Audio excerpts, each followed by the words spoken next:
My name is Linnea Smith. I used to be a doctor in Wisconsin, and then in 1990 I came down here as a tourist. I was here for 1 week, and then I decided I didn't want to go home. So I came back June of 1990 with a 3-month leave of absence and a doctor's little black bag with a stethoscope, oto-ophthalmoscope, blood pressure cuff, and one small microscope with a little mirror on it that I put in the window at the lodge at Explorama. And Explorama gave me a room in their house, and as you folks know, the houses are with thatch roofs. There was a kerosene lantern, there was a pitcher that I would fill with water at the shower, there was a bed. After a while, they made me a little cupboard for medicines once I got some. And I set up shop there, worked there till March of 1993. On one of my trips back to the States, I got interviewed on public radio. The interview got heard by a fellow up in Duluth, Minnesota, who wound up talking his Rotary Club into raising the funds to build this clinic. They came down and built this in 1993. They bought us solar panels so we would have light. They dug us a well, and they gave us a rain tank also. And again, I may have noticed it's been raining a lot lately. We've had rainwater in our rain tank. And so for the last 10 years, this has been where I work.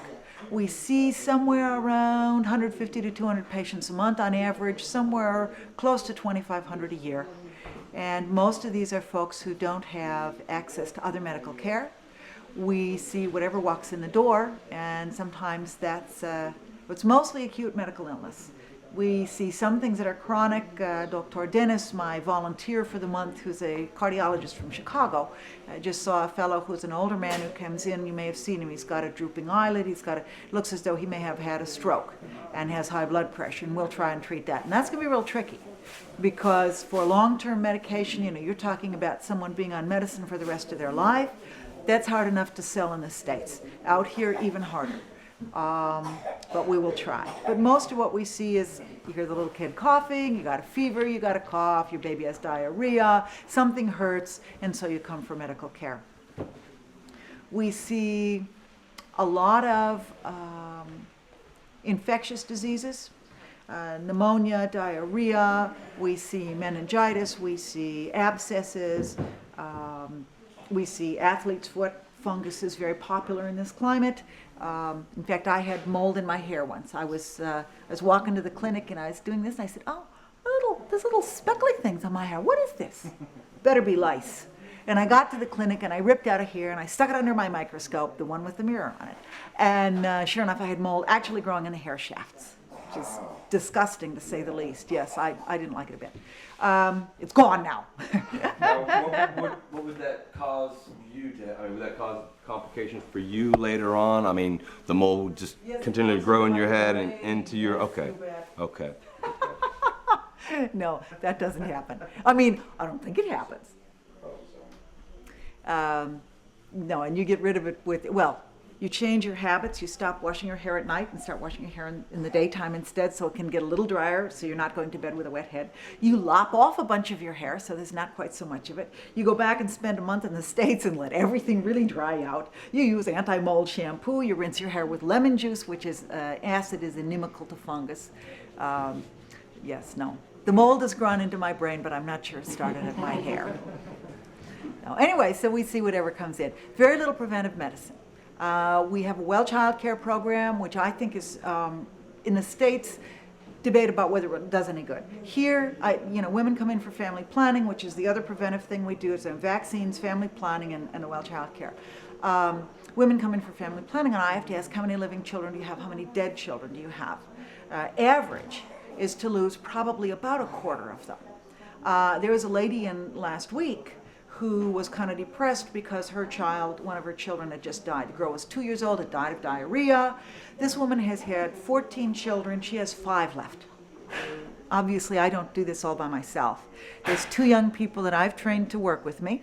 One of them has worked with me about 10 years, and he does 80 to 90% of what we do in the clinic. He functions like a physician's assistant. He can put in stitches, he can open and drain abscesses, he can make diagnosis, he reads our malaria smears, he can pull teeth, he can diagnose anything from meningitis, which is a life-threatening disease, to malaria, to bronchitis, to pneumonia, to diarrhea, to arthritis, knows how to treat them all. Ada Mita has worked with me for about 8.5 years. She does all of our filing and our sterilizing of instruments and our triage of patients, bringing them back, getting a history, measuring them, weighing them, getting a blood pressure, doing a physical exam, telling me what to look for. She does, she's been a mother since she was 14. She's been a grandmother since she was 31. And she does the family planning program. I do the initial physical exam and pelvic exam, and then Ada Mita makes sure that the people get their birth control pills or gives them their shots when they come in every 3 months. She also does a lot of the work on our vaccine days. You know, in the States, you do vaccines when the kids come in for their well child care. But the States is a wealthy country, and Peru cannot afford individual vials of vaccine. They buy 10-dose vials. And so once the vial is opened, you have to use them all within a short length of time. So we have a day where that's all we do is vaccines. Well, unless an emergency comes in, and emergencies seem to have a way of coming in on vaccine days. But aside from that, we only do vaccines. And then the funding to keep it going is from anybody who wants to donate. When I go back to the States, I do talks. People see our website, www.amazonmedical.org, or they read my book, which is a compilation of a few of my journals, not anywhere near all of them. Or they simply visit. You know, most of our support over the years has come from the tourists who visit here, and they, you know, write back and make a donation to the Amazon Medical Project in Wisconsin. Explorama also helps. If it were not for Explorama, this clinic would not exist. They've fed me for the last 13 years. Let me ride in their boats, and it's their tourists who come here and then go home and send us support. And then there's a couple of tour companies. One, International Expeditions, brings people here, and they give me a few dollars for every person they send. And then Overseas Adventure Tours has a parent company with the Grand Circle Foundation, and they've made a grant for each of the last several years to support the Well Child Care Program. So that's the clinic, what we do, who we are, how we do it, which covers pretty much everything. So you got any questions left over? Oh yes, you raise your hand, go ahead. Yes, when you have to do any kind of analysis, or you send it off to do What do we the have x-rays and labs, thank you. I couldn't think of the word. Our lab is very simple. In the United States, people don't think their doctors know anything. If you don't do a CT scan, you don't believe that your doctor really, you know, your doctor may be missing a brain tumor. You don't believe the doc when he says, you know, I see nothing to suggest a brain tumor. You have a plain old ordinary tension headache, relax. Gotta have your CT scan. Doctors actually know more than you think they do. And we can do quite a bit. You know, here, most of our diagnosis is based on physical exam and history. If you've got diarrhea with no blood in it and no fevers and a lot of gas and a lot of upper GI symptoms, and you're adult, you're drinking the river water without boiling it, it's a good bet you've got Giardia. If you're a little kid and you've got diarrhea with a little blood in it and you've got fever, it's a good bet it's Salmonella or Shigella. And you can do a lot based on clinical history. And you're wrong sometimes, but you're right a surprising number of times. We have the microscope that I mentioned. We can do gram stains, which is helpful sometimes for infections. We can do vaginal wet mounts for vaginal discharge. We can do our malaria smears. We have a glucometer and can measure your blood sugar. We have a hemoglobinometer, but I'm going to lose that. It's a very simple machine, runs off 2C batteries. You put a drop of blood into a special slide that comes with the machine. You dissolve the blood with a little stick tipped with saponin. You put it into the machine, you read it. Trick is, we're running out of the little saponin tipped sticks. And the machine is obsolete. Nobody's making those anymore. So if I want someone to get an x-ray or an ultrasound, I say go into Iquitos. Now for many of my patients that's an impossibility. They don't have the money to do it. But if they can afford to, you can get in Iquitos an x-ray or an ultrasound. You cannot get an angiogram, a cardiac study. You cannot get an arthrogram, you know, they can't shoot dye into one of your joints. If I have a biopsy that I want to do, then I take the biopsy here, I put it in formalin, and I look for someone who's willing to take a small part of a human body back to the States and mail it to the pathologist there who will read the biopsy for me. Do you have like a limited amount of diseases in this area that wouldn't be in the States that are caused by other traumatic things or anything that... Specifically tropical diseases we do. I've seen a few cases of leishmaniasis. Had a medicine man come in and his nose had been itching for 20 years. and he had tried everything that he knew. He said the only thing that gave him any relief was tiger balm from China, which you can sometimes find in Iquitos. And I looked, and sure enough, he had a big hole through the nasal septum, and the nasal mucosa looked kind of grungy. Well, once again, clinical diagnosis is pretty handy. I said, oh, this looks like leishmaniasis. But I took a biopsy, I sent it back to the state. Yes, it's leishmaniasis. And the government has a program for that, and then he came in every day for 6 weeks, and I gave him treatment, which is actually pretty brutal. You inject heavy metal intravenously. It's antimony. Really? Yeah. But it works. Wow. And he got cured. Anyway, so leishmaniasis, I've seen a few cases of leprosy. We get malaria. Hasn't been a big year for it. We've had dengue. I've had dengue. Dengue is lots of fun. You wake up in the middle of the night and you wonder how someone could have gotten in under your mosquito net and hammered a large knitting needle through your shoulder without you noticing them doing it. But it's not the muscle aches that you get with it's bone pain. It's amazing. Poisonous snake bites. I actually should write a paper. I've seen close to 100 of those. And we rarely see piranha bites. They take a chunk out. There's no point in coming in. Did have a kid, the story's in the book, did have a kid that came and tried to eat once. Didn't succeed. Kid survived. He has some ugly looking scars. But much of what we see is not specifically tropical. However, distribution is different. We see pneumonia, we see diarrhea in the States. But in the States, if a mother calls me and says, oh, my child has diarrhea, I say, fine, give him Pedialyte, call me if he's not better in a day or two. Here these kids die. Immunity systems are different, is that why? I suspect, yeah, and I suspect that the kids are borderline malnourished. How many people have you seen who are taller than you are? Here? No. People, or even the same height. People don't starve to death. It's not like Africa. We've got fish in the river. We've got platanos and yucca for carbohydrates.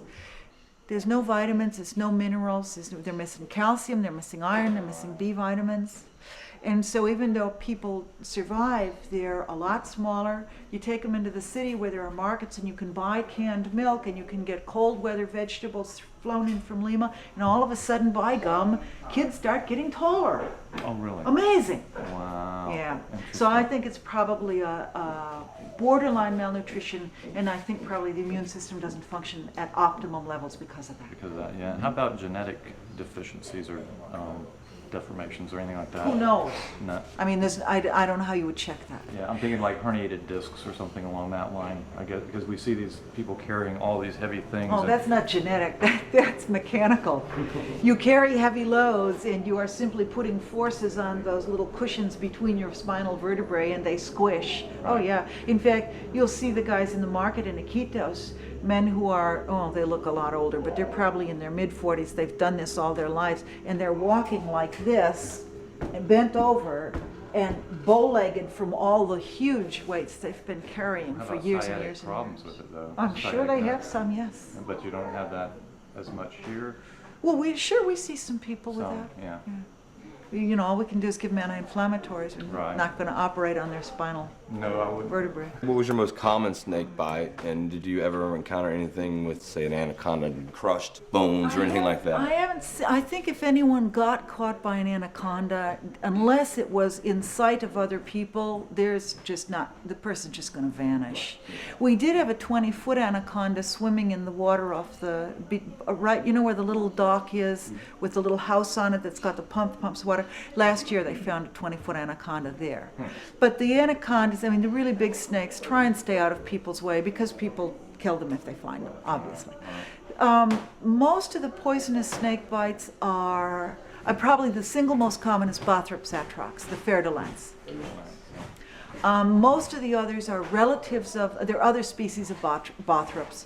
They're in the pit viper family. You can think of them as rattlesnake relatives. There are coral snakes here, and they get large. They get, they get big. But their bites are very uncommon. I've never heard of one or seen one. Spiders? Spiders, there are some very, very poisonous spiders. I've never heard of anyone dying, but I have several times had women that I know are extremely stoic show up in the middle of the night in tears from the pain from there's a reddish brown one that lives in the bananas. It's evidently really nasty. Yeah. Does that cause amputation or anything like that? Not that I have seen. I have seen that with snake bites. Oh, really? You get so much local swelling that the blood is cut off and gangrene sets in. So do you work in concert with local shamans in terms of referring back and forth? Yeah, I mean, they get some things that they say, no, you need to go see the doctora about this. And I get some things, you know, if you're, you know, your main problem is that the lady you are pining after doesn't love you back, I don't have a medicine for that. And I'll, you know, you need the shaman. Mostly people sort of sort themselves according to, you know, do they think it's brujeria, witchcraft or not. Now, are there particulars, actual medicinal cures that they have that you refer them back to just to keep If things I in knew that, I would have sold this stuff to Pfizer Pharmaceuticals long ago. I mean, the ethnobotanists are out here trying to work it out, but those things are not known. I mean, by definition, if they were known, they would no longer be natural medicines. They would be on the pharmaceutical shelves. The fact that the shamans are saying that leaf is good for the lungs. And I say, well, do you mean for cancer or for pneumonia or for tuberculosis or for bronchitis? And they say, yeah. I say, you know, that's not, I think in different terms and I need more data. So, you know, what they're doing is not been studied. Once it has been studied, then it shows up on my shelves. You know, aspirin used to be willow bark. Digoxin used to be foxglove. Penicillin is just a mold. So once it gets worked out, you know, what works, in what dose it works, what its side effects are, if it's actually, there are medicines that are very effective, but that we don't use because they're not all that safe. So once it gets worked out, you know, that such and such a plant has good properties, we can define what it will do and what dose it needs to be taken, what the side effects are, and ascertain that it is in fact safe to take, then, you know, it gets purified and comes out in tablets and I use them.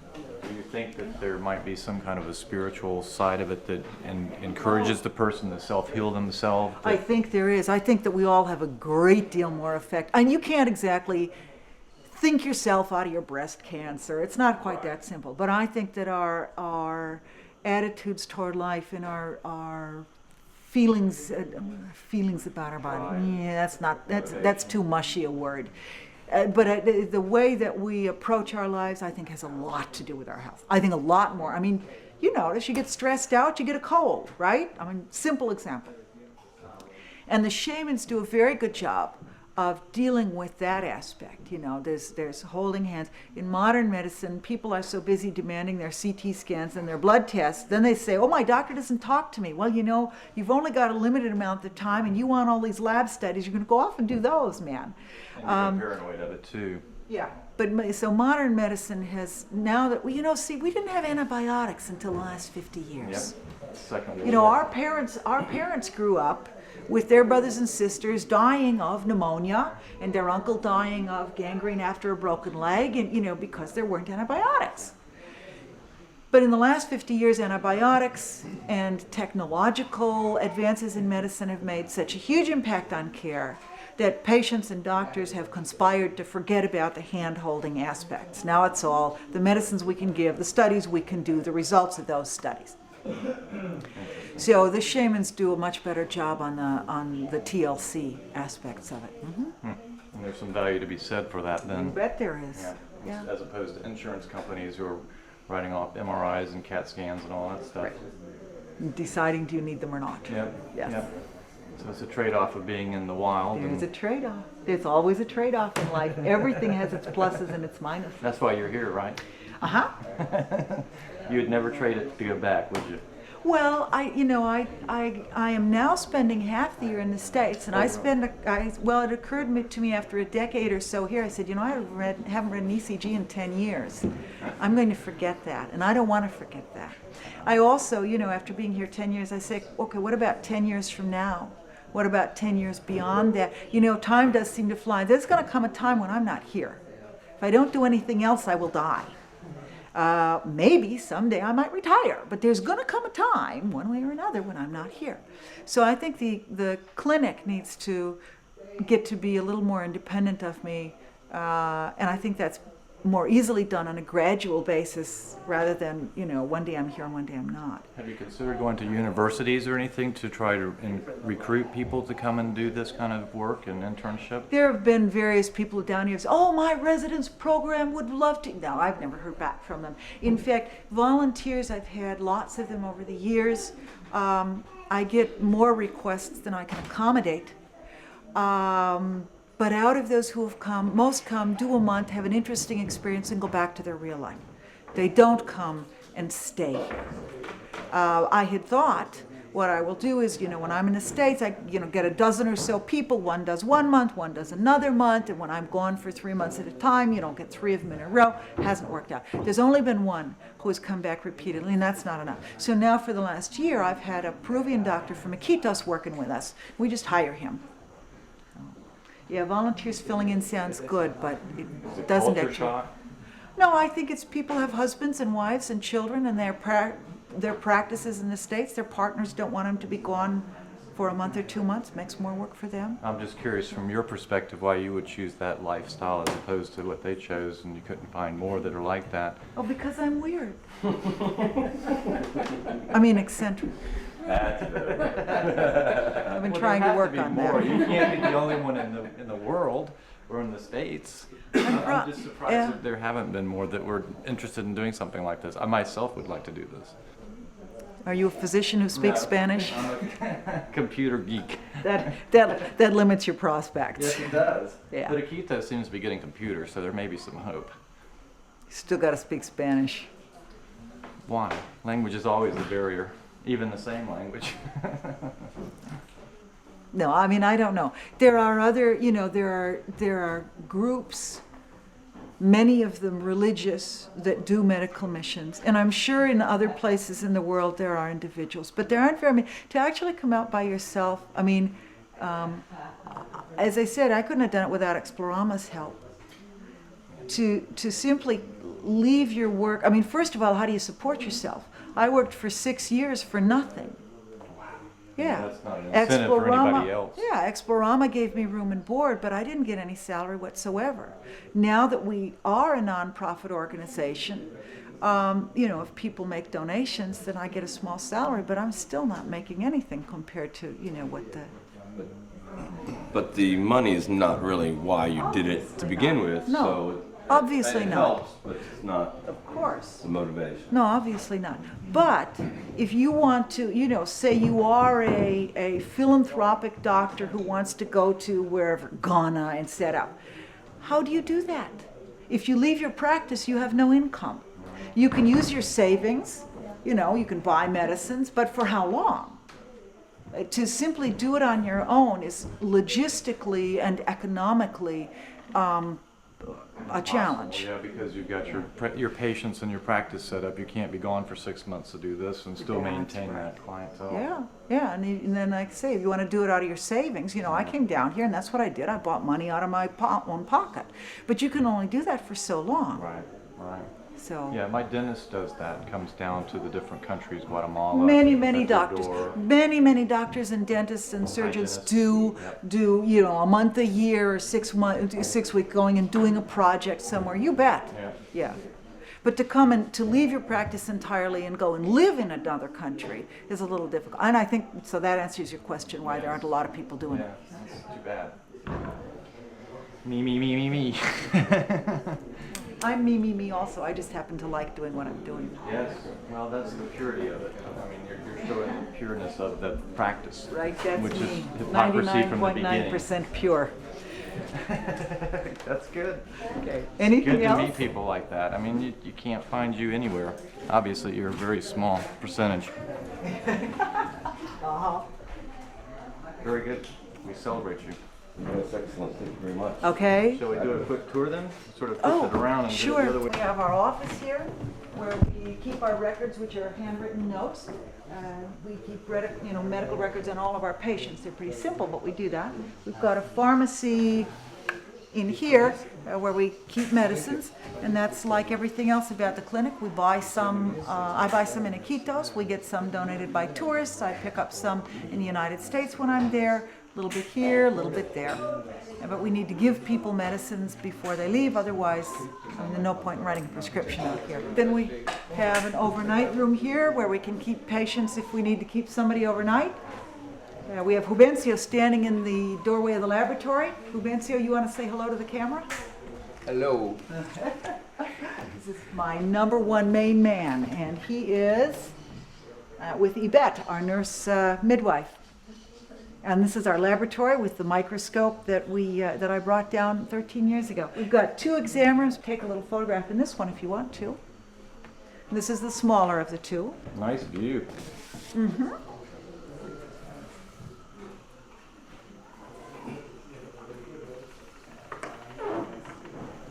Dental room where we pull teeth. Vaccine, we have anesthesia. A very large hammer, it works just fine. Vaccine refrigerator here in the corner, and the solar panels it runs off of. And then on this side we've got our laundry room.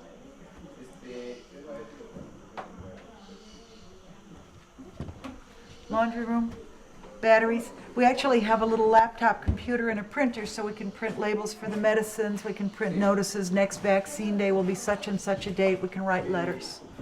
It's very handy when we do inventory.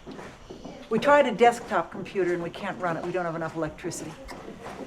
Then out and back we've got a room for me if I need to be here overnight. We've got a room for tools, we've got a couple of other sleeping rooms for whoever needs them. And that's it. Where do you stay?